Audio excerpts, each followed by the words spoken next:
آقا کریم صلی اللہ علیہ وسلم فرماتے ہیں کہ اگر کوئی میرا امتی، میرا چاہنے والا، میرا عاشق اگر مجھ پر درود پاک پڑھتا، محبت سے مجھ پر درود پاک پڑھتا ہے تو میں اسے اپنے کانوں سے سنا کرتا ہوں۔ ہمارے آقا کریم صلی اللہ علیہ وسلم ارشاد فرماتے ہیں کہ اگر کوئی پریشانی کے زد میں ہو، اس پر پریشانیاں مسلط، اگر وہ شخص پریشانی سے نجات چاہتا ہے تو کثرت سے مجھ پر درود پاک کا ورد کیا کرے۔ اللہ رب العزت اس درود پاک کی برکت سے اس کی پریشانیوں کو دور فرما دے گا۔ پورا مجمع اپنے نبی کی بارگاہ میں جتنی محبت کرتے ہیں لوگ اتنی محبت کے ساتھ درود پاک پڑھیں۔ اللہم صلی علی سیدنا مولانا محمد بارک وسلم صلاۃ و سلام علیک یا رسول اللہ یا حبیب اللہ یا نبی اللہ صلی اللہ تعالی علیہ وسلم۔ نعت پاک کے چند شعر آپ تک پہنچا رہا ہوں۔ فرمائش تو دو تین کلام کا ہے لیکن وقت کی قلت رہتی ہے اور میں ان کی محبت کا استقبال کرتا ہوں اور میں دعا گو ہوں کہ جنہوں نے جو فرمائش کی انشاءاللہ تعالیٰ وقت رہا تو ضرور اپنا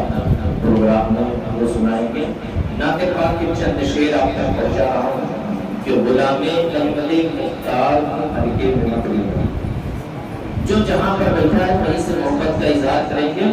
آپ یہ جانیے کہ اگر کوئی شخص ایک مرتبہ سبحان اللہ کہتا ہے تو اس کے نام سے جنت میں 2 درخت لگا دیے جاتے ہیں۔ کتنے درخت؟ 2 درخت۔ اور آپ اسی جگہ بیٹھے ہیں یہ اولیاء مسجد ہے،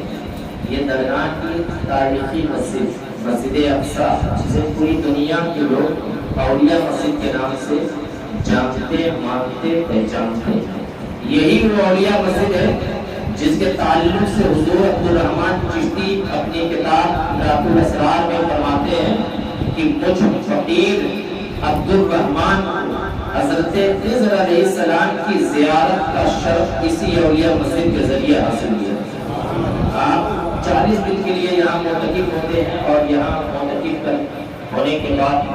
آپ نے دیکھا کہ حضرت خضر علیہ السلام کی شریف میں غسل فرما رہے ہیں اور آپ فرماتے ہیں اپنی کتاب میں کہ میں اسی اولیاء مسجد میں سرکار حضور غریب نواز بابا فرید گنج شکر دیگر اولیاء کرام یہاں تک کہ پنجتن پاک کی زیارت کا شرف مجھے اسی اولیاء مسجد میں حاصل ہوا۔ اور تمام امت چلا کرنے والے، تمام مخدوم پاک کی بارگاہ میں حاضری دینے والے لوگ جب مخدوم پاک کی بارگاہ میں مریض بن کر کے آتے ہیں تو سسٹم سے جب چلتے ہیں تو یہی اولیاء مسجد ہی کا سہارا لینا پڑتا ہے۔ 2 رکعت نماز نفل کسی اولیاء مسجد میں پڑھ کر کے جب سرکار مخدوم پاک کی بارگاہ میں اس کا ثواب لوگ پیش کرتے ہیں اور جو بھی دعائیں مانگتے ہیں وہ دعائیں نیک جائز کبھی رد نہیں کرتے۔ نعت پاک کے چند شعر آپ تک پہنچا رہا ہوں، اگر آپ کچھ سننا چاہتے ہیں تو اپنے منہ کو کھولیں، جہاں پر بھی ہوں وہاں سے بولیں۔ غلام احمد مختار ہوں ہلکے میں مت لینا، نبی کے عشق سے سرشار ہوں ہلکے میں مت لینا۔ غلام احمد مختار ہوں ہلکے میں مت لینا، نبی کے عشق سے سرشار ہوں ہلکے میں مت لینا۔ طبیبوں آئے ہو بیٹھے ہو ذرا باتیں میری سن لو، طبیبوں آئے ہو بیٹھے ہو ذرا باتیں میری سن لو، مریض سید ابرار ہوں ہلکے میں مت لینا۔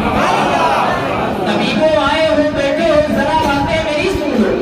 مریض سید ابرار ہوں ہلکے میں مت لینا۔ اور دکھا دو گنبد خضرا کا ٹکڑا ہی تسلی ہو، دکھا دو گنبد خضرا کا ٹکڑا ہی تسلی ہو، نبی کے عشق میں بیمار ہوں ہلکے میں مت لینا۔ نبی کے عشق میں بیمار ہوں ہلکے میں مت لینا۔ ایک شعر محرم شریف ان قریب ہمارے سامنے آنے والا ہے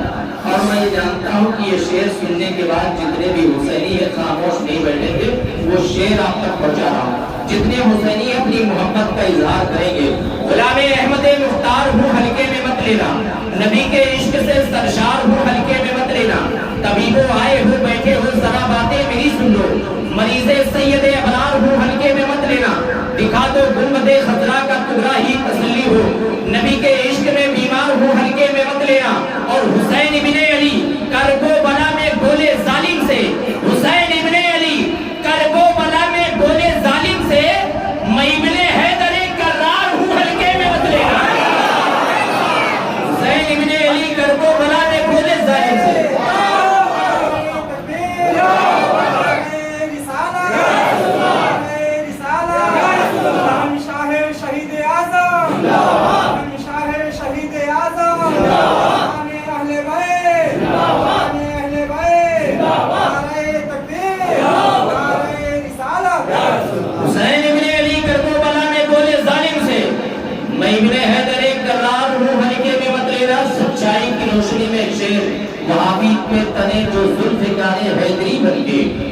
وہابی پہ تنے جو ذوالفقار حیدری بن کے،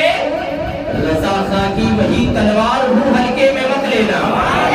رضا خان کی وہی تلوار ہوں ہلکے میں مت لینا۔ مرتبت کے چند شعر مخدوم سمنا کی بارگاہ میں تمام زائرین، مریدین، متصلین، معتقدین، یہ تمام حاجت مند سرکار مخدوم پاک کی بارگاہ میں اپنی اپنی فریاد لے کر کے حاضر ہیں، اور میں سبوں کے لیے دعا کروں کہ اللہ رب العزت سرکار مخدوم سمنا کی بارگاہ میں حاضر آئے تمام لوگوں کی حاضری کو قبول و مقبول فرمائے، اور سبوں کو مخدومی فیضان سے بالخصوص مالا مال فرمائے۔ خورشید معرفت کا اجالا کروں تجھے، میں اس سلطان کی تعریف کرنے جا رہا ہوں۔ ہزار بھائی بھی خصوص توجہ کا تعلیم ہے، حالانکہ آپ کا نام لینے کے بعد بڑی انگلیاں اٹھنے لگتی ہیں، لیکن پھر بھی میں جانتا ہوں کہ آپ سرکار مخدوم پاک کے بڑے عقیدت مند ہیں، بالخصوص آپ سے توجہ کا تعلیم ہے، اور میں اس سلطان کی تعریف کرنے جا رہا ہوں جب لوگوں کے سہارا جو لوگ مخدوم پاک کی بارگاہ میں آتے ہیں، جب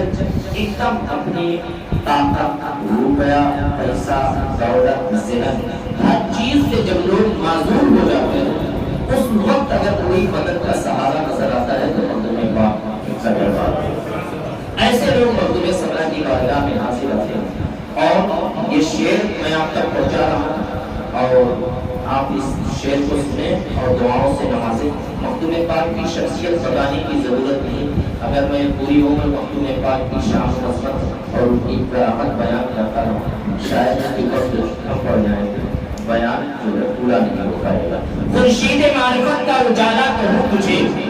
خورشید معرفت کا اجالا کہوں تجھے، مولا علی کے حسن کا جلوہ کہوں تجھے۔ اظہر کریں بالخصوص خورشید معرفت کا اجالا کہوں تجھے، مولا علی کے حسن کا جلوہ کہوں تجھے، اشرف کہوں کی اشرفی دولہا کہوں تجھے، اشرف کہوں کی اشرفی دولہا کہوں تجھے، یا عظمتوں کا عرش معلیٰ کہوں تجھے، اشرف کہوں کی اشرفی دولہا کہوں تجھے، یا عظمتوں کا عرش معلیٰ کہوں تجھے، اور مولا علی کی نور ولایت کا فیض ہو، مولا علی کی نور ولایت کا فیض ہو، حضرت علاء الحق کا دلارا مولا علی کی نور ولایت کا فیض ہو، حضرت علاء الحق کا دلارا کہوں تجھے، اے ذرہ دیارے کی چوچار تو ہی بتا، اے ذرہ دیارے کی چوچار تو ہی بتا،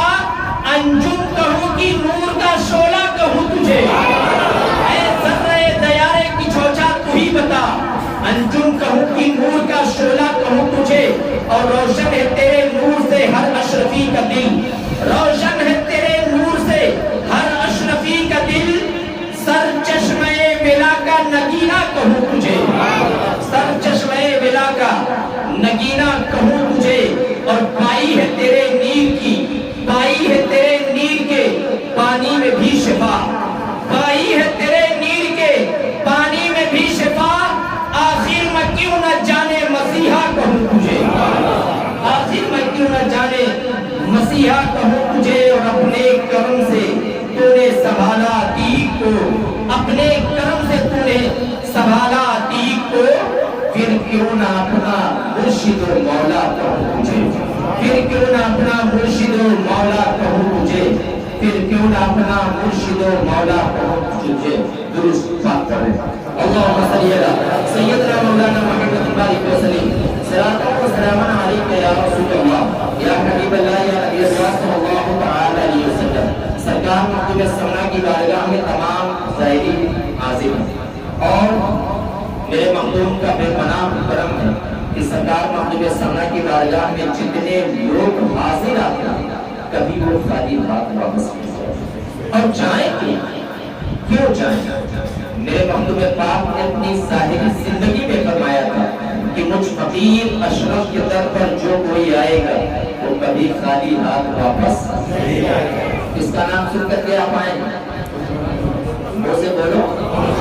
مائک میں بول رہا ہوں، نہیں کر رہا ہوں، آپ کیوں کر رہے ہیں؟ بولیے، اس کا نام سن کر کے آئے مخدوم اشرف کا نام سن کر کے آئے ہیں، مخدوم پاک کا نام سن کر کے جتنے لوگ آتے ہیں، جب مکتوب پاک پر پورا مکتوب پاک پر پوری طریقے سے اس کی توجہ مکتوب پاک کی طرف ہوتی ہے تو کبھی وہ غلط کام نہیں کرتے، کبھی وہ جھوٹ نہیں بولتے، کبھی وہ مکاری نہیں کرتے، کبھی ان کی نماز ترک نہیں ہوتی، اور جب نماز ترک نہیں ہوتی جھوٹ بولیں گے نہیں تو مخدومی فیضان عنقریب ان کے حصے میں ہوگا، عنقریب ان کے حصے میں ہوگا۔ ایک چند شعر آپ کے سماعتوں کا حوالے، ایک شعر اس میں بہت بہترین شعر ہے اور مجھے یہ ایمان بھی ہے، میرا یہ ایمان بھی ہے اور مجھے یقین کامل بھی ہے کہ اگر میرے مخدوم نے اس شعر کو قبول کر دیا تو یہاں پر آئے ہوئے تمام لوگوں کا بگڑا مقدر سمجھ جائے۔ چند شعر آپ تک پہنچا رہا ہوں۔ مہتاب نبوت کی ضیاء آپ ہے اشرف، مہتاب نبوت کی ضیاء آپ ہے اشرف، سرتابہ قدم شان خدا آپ ہے اشرف، سرکار دو عالم ہی سمجھ پائیں گے کیا ہو، میری تو سمجھ سے بھی سوا آپ ہے اشرف، میری تو سمجھ سے بھی سوا آپ ہے اشرف، اور دو بھوت گرے میرے بھی دامن طلب میں، فیضان کی نورانی گھٹا آپ ہے اشرف، اور ہے آپ میرے ساتھ تو دنیا کی طلب کیا، ہے آپ میرے ساتھ تو دنیا کی طلب کیا، مانگی تھی خدا سے جو دعا آپ نے اشرف، مانگی تھی خدا سے جو دعا آپ نے اشرف، صدیوں سے ثنا آپ کی کرتی ہے یہ دنیا، صدیوں سے ثنا آپ کی کرتی ہے یہ دنیا، میرا بھی تو موضوع ثنا آپ ہے اشرف، اور جتنے بھی عدالت میں ہوئے آپ کے موجود، مجھے معلوم ہے آپ مطلبی لوگ ہیں، مطلب کا شعر پر آپ بولیں گے، یہ شعر آپ تک پہنچا رہا ہوں، اس شعر پر آپ لبیک ضرور کہیں گے کہ مہتاب نبوت کی ضیاء آپ ہے اشرف، سرتابہ قدم شان خدا آپ ہے اشرف، سرکار دو عالم ہی سمجھ پائیں گے کیا ہو، میری تو سمجھ سے بھی سوا آپ ہے اشرف، اور جتنے بھی عدالت میں ہوئے آپ کے موجود، جتنے بھی عدالت میں ہوئے آپ کے موجود، ان سارے مریضوں کی دوا آپ ہے اشرف، جتنے بھی عدالت میں ہوئے آپ کے موجود، ان سارے مریضوں کی دوا آپ ہے اشرف۔ جب سرکار مخدوم پاک کی بارگاہ میں لوگ حاضر آتے ہیں تو مخدوم پاک کو ہماری ساری چیزیں کر دینی چاہیے، انشاءاللہ تعالیٰ وہ کبھی سرکار مخدوم پاک کی بارگاہ سے خالی ہاتھ واپس نہیں جائے گا۔ میں آپ کو بتاتا چلوں، سرکار مخدوم پاک کی شخصیت، سرکار مخدوم پاک کے والد محترم کا نام سلطان ابراہیم، آپ کی والدہ کا نام سیدہ خدیجہ ہے۔ سلطان ابراہیم ایک مجذوب قسم کے بزرگ تھے، بہت متقی پرہیزگار اللہ کے برگزیدہ بندے تھے، آپ کو کوئی اولاد نہیں، رب کے حضور دعائیں کرتے ہیں، پروردگار عالم میری سلطنت کا وارث کون ہوگا، میری سلطنت کا دیکھ ریکھ کون کرے گا، رب کے حضور آپ کی والدہ اور آپ کے والد رب کے حضور دعائیں کرتے، بڑی منت بڑی دعائیں کرنے کے بعد ایک دن حضور نبی کریم صلی اللہ علیہ وسلم خان میں تشریف لاتے ہیں، فرماتے ہیں اے ابراہیم، اے میرے نور نظر، اے لخت جگر، غم نہ کر، اللہ رب العزت تجھے دو اولاد نگینہ عطا کرے گا، دو اولاد نگینہ عطا کرے گا، ایک کا نام اشرف رکھنا اور ایک کا نام عارف رکھنا، ایک تیرا ہوگا ایک میرا ہوگا۔ اب آپ غور کریں، مخدوم پاک کی شخصیت، آپ کے والد محترم رب کے حضور دعائیں کرتے ہیں، سرکار حضور نبی کریم صلی اللہ علیہ وسلم، حضور نبی کریم صلی اللہ علیہ وسلم سلطان ابراہیم کے خواب میں آ کر کے فرماتے ہیں اے میرے نور نظر، اے میرے لخت جگر، غم نہ کر، تجھے اللہ رب العزت دو اولاد نگینہ عطا کرے گا، ایک کا نام اشرف رکھنا، ایک کا نام عارف رکھنا، ایک تیرا ہوگا ایک میرا ہوگا۔ سرکار مخدوم پاک کی شخصیت وہ شخصیت ہے۔ اب آپ غور کریں، ہمارے گھر جب کسی بچے کی ولادت ہوتی ہے یا آپ کے گھر کسی بچے کی ولادت ہوتی ہے، اپنے تو اپنے غیر مذاہب میں بھی یہی معمول ہے کہ اگر کسی کے گھر بچہ پیدا ہوتا ہے، یہاں تک کہ پوری دنیا کا یہ معمول ہے کہ جب کسی کے گھر بچہ پیدا ہوتا ہے تو کبھی بچے کا نام اس کا باپ رکھتا ہے، کبھی بچے کا نام والدہ رکھتی ہے، کبھی بچے کا نام پھوپھی رکھتی ہے، کبھی بچے کا نام چچا رکھتا ہے، کبھی بچے کا نام دادا رکھتا ہے، کبھی بچے کا نام دادی رکھتی ہے، لیکن قربان جاؤ اشرفیوں، اپنی نسبت و قسمت پر مخدوم سمنا کی شخصیت وہ شخصیت ہے کہ جس کا نام کسی دنیا دار نے نہیں بلکہ احمد مختار نے رکھا ہے، جس کا نام احمد مختار نے رکھا ہے۔ سرکار حضور نبی کریم صلی اللہ علیہ وسلم فرماتے ہیں اے میرے نور نظر، اے میرے لخت بے جگر غم نہ کر، تجھے اللہ رب العزت 2 اولاد نرینہ عطا کرے گا، ایک کا نام اشرف رکھنا، ایک کا نام عارف رکھنا، ایک تیرا ہوگا ایک میرا ہوگا۔ لاکھوں کروڑوں اولیاء اللہ اس دنیا میں تشریف لائے، لیکن 3 ایسے اولیاء کرام ہیں جن کی ولایت، جن کی پیدائش سے پہلے، جن کی آمد سے پہلے آپ کی ولایت کا ڈنکا بجا ہے، جن کی پیدائش سے پہلے ان کی ولایت کا ڈنکا بجا ہے۔ اول شخصیت پیر پیرا میرے میرا شاہ جیلا حضور غوث اعظم کی شخصیت ہے، دوسری شخصیت محبوب الہی کی ہے، اور تیسری شخصیت مخدوم سمنا کی شخصیت ہے، جس کی بارگاہ میں آپ تشریف رکھتے ہیں۔ مخدوم پاک کی شخصیت وہ شخصیت ہے، میں آپ کو بتاتا چلوں، حضور غریب نواز کے مرید و خلیفہ بابا فرید گنج شکر اور ان کے مرید و خلیفہ محبوب الہی فرماتے ہیں کہ جب سے اشرف نے ہندوستان کی دھرتی پر قدم رکھا ہے، اللہ رب العزت ہندوستان کی سلطنت اشرف کے حوالے کر دی ہے۔ یہ شخصیت مخدوم سمنا کی ہے۔ میں نے حضور محبوب الہی کی بارگاہ میں عرض گزار ہوا، محبوب الہی آپ نے یہ کیا کہہ دیا؟ میں تو یہ جانتا تھا کہ ہندوستان کے راجہ حضور غریب نواز ہیں، ہندوستان کے بادشاہ خواجہ خواجگاہ شاہ ہندوستان ہیں، آپ حضور مخدوم پاک کے تعلق سے اتنی بڑی بات آپ نے کیسے کہہ دیا؟ تو حضور محبوب الہی فرماتے ہیں، ارے نادان، میں نے اپنی مرضی سے نہیں کہا، بلکہ حضور غریب نواز آج سے 100 سال پہلے میرے پیر و مرشد حضور غریب نواز آج سے 100 سال پہلے آپ نے یہ اعلان کیا تھا کہ میرے سلسلے میں، میری آل میں ایک بزرگ پیدا ہوگا جس کی حکومت صرف زمین پر نہیں، صرف جنات پر نہیں، صرف شیاطین پر نہیں، بلکہ اس کی حکومت زمین اور آسمان کے بیچ پر ہوگی۔ اس کی حکومت زمین اور آسمان کے بیچ میں، ہر شخص پر اس کی حکومت ہوگی۔ یہ کوئی اور نہیں بلکہ مخدوم اشرف جہانگیر سمنانی رحمت اللہ تعالیٰ نے اپنی ظاہری زندگی میں خود آپ فرماتے ہیں، جب جس مزار مبارک کے اندر آپ تشریف فرما ہیں، اس مزار مبارک کے اندر جب 3 دن کا چلہ آپ اپنی ظاہری زندگی میں کرتے ہیں، اور اس وقت کرتے ہیں جب آپ پر رافضی کا فتویٰ لگایا گیا، آپ کو رافضی کہا گیا، تو اس وقت مخدوم سمنا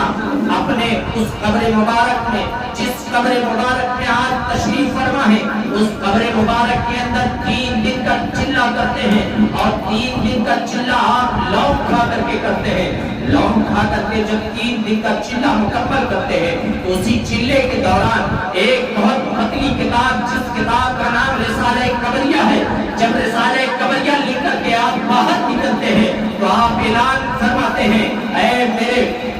مرید و خلیفہ، اے میرے مرید و خلیفہ، آپ تمام لوگوں میں اعلان کرتے ہیں کہ سنو، اللہ رب العزت نے ہمیں وہ اختیار دیا ہے، اللہ رب العزت نے ہمیں وہ قوت دی ہے، اللہ رب العزت نے ہمیں وہ طاقت دی ہے کہ اللہ رب العزت نے ہمیں زمین اور آسمان کے بیچ کی بادشاہیت عطا کی ہے۔ یہ شخصیت مخدوم پاک کی ہے۔ میں آپ کو بتاتا چلوں، سرکار مخدوم سمنا جب زنان کی سلطنت کو ٹھکرا کر کے ہندوستان کا رخ کرتے ہیں اور آپ دہلی پہنچے، دہلی سے آپ بہار پہنچتے ہیں، شمس الدین یحییٰ منیری کی نماز جنازہ آپ پڑھائیں، تو آپ شمس الدین یحییٰ منیری رحمت اللہ تعالیٰ علیہ کی نماز جنازہ پڑھا کر کے اپنے پیر و مرشد کی بارگاہ میں پہنچتے ہیں۔ 20 سال آپ نے اپنے پیر و مرشد کی خدمت کی، 20 سال آپ نے اپنے پیر و مرشد کی خدمت کی۔ ایک دن آپ کے پیر و مرشد شیخ علاء الحق پٹوی نے اپنا خلقہ مبارک سرکار مخدوم سمنا کو دیا۔ جیسے ہی سرکار مخدوم سمنا کو آپ نے اپنا خلقہ مبارک دیا، آپ سرکار علاء الحق پٹوی کے خانقاہ سے، ان کے حجرے سے نکل ہی رہے تھے کہ دروازے پر ایک صاحب، ایک بھکاری بیٹھ کر کے وہ بھیک مانگ رہا تھا، اور جیسے ہی مخدوم پاک کو دیکھتا ہے وہ فرماتا ہے کہ ہے کوئی دیوانہ جو کچھ فقیر کو کپڑا پہنا۔ کیا فرماتا ہے؟ ہے کوئی دیوانہ